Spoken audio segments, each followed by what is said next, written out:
Municipal కార్మికుల సమస్యలను వెంటనే పరిష్కరించాలని రాష్ట్ర ప్రభుత్వాన్ని డిమాండ్ చేస్తూ కోట మాల్యాద్రి కోరారు. గుంటూరు కొత్తపేటలోని మల్లయ్య లింగం భవన్లో ఏపీ మున్సిపల్ వర్కర్స్ యూనియన్ నగర అధ్యక్షుడు కోటి వీరాంజనేయులు అధ్యక్షతన జరిగిన సమావేశంలో ఆయన మాట్లాడారు. కార్మికులకు ఇళ్ల స్థలాలు, సంక్షేమ పథకాలు, గ్రాట్యుటీ అమలు, పీఆర్సీ ఏర్పాటు, 30% మధ్యంతర భృతి, బకాయిల చెల్లింపు, అలాగే సమాన పనికి సమాన వేతనం అమలు చేయాలని ఆయన డిమాండ్ చేశారు.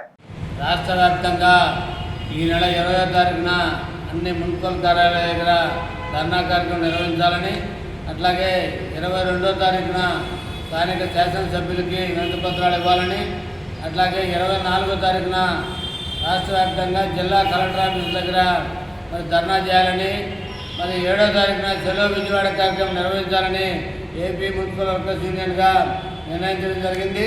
ఏదైతే డిమాండ్కి సంబంధించి ఈ ప్రభుత్వం కొత్తగా వచ్చిన కూటమి ప్రభుత్వం కొన్ని మున్సిపల్ కార్మికులకు సంబంధించి ఏదైతే గతంలో ఆఫ్కాస్ వర్కర్లకు సంబంధించి 62 సంవత్సరాలుగా రిటైర్మెంట్ ఉంది, దాన్ని 60 సంవత్సరాలుగా కుదియడం జరిగింది. వారు వెంటనే 62 సంవత్సరాలుగా కొనసాగించాలని ఏఐటీసీగా కోరుతా ఉన్నాం.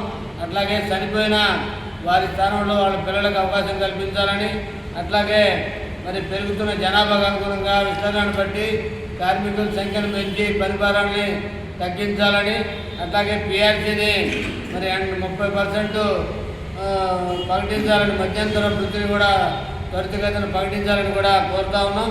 అట్లాగే సమాన పనికి సమాన వేతనం ఏదైతే సుప్రీంకోర్టు తీర్పు ఉందో దాన్ని అమలు పరచాలని ఈ డిమాండ్ తోటి రాష్ట్ర వ్యాప్తంగా కూడా నిరసన కార్యక్రమాలు జరుగుతూ ఉన్నాయి.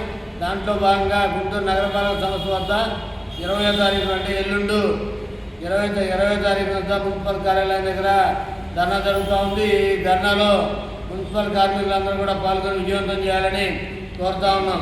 అట్లాగే పర్మనెంట్ కార్మికులకు సంబంధించి సబ్బులు, చెప్పులు, కుట్టుకూలి ఇట్లాంటి చిన్న కూడా ఈ నగరపాలక సంస్థలో కార్మికులకి బకాయి ఉన్నాయి.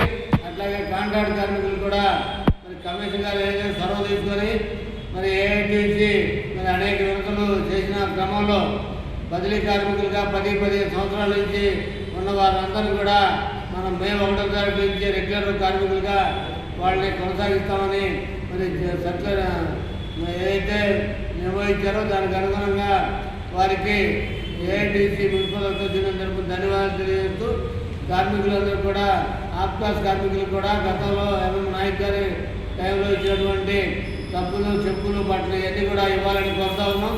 అట్లాగే కన్జర్వేటివ్ ఆర్టికల్ సంబంధించి సీపీలు, పార్లు, అట్లాగే ఈ రెయిన్ కోట్ ఇవన్నీ కూడా కార్మికులందరూ ఇవ్వాలని ఏపీ మున్సిపల్ వర్కర్స్ యూనియన్గా డిమాండ్ చేస్తూ రేపు 20వ తారీఖున మున్సిపల్ కార్యాలయం దగ్గర ధర్నాలో అందరూ కూడా పాల్గొని విజయవంతం చేయాలని మున్సిపల్ కార్మికుల్ని కోరుతా ఉన్నాం.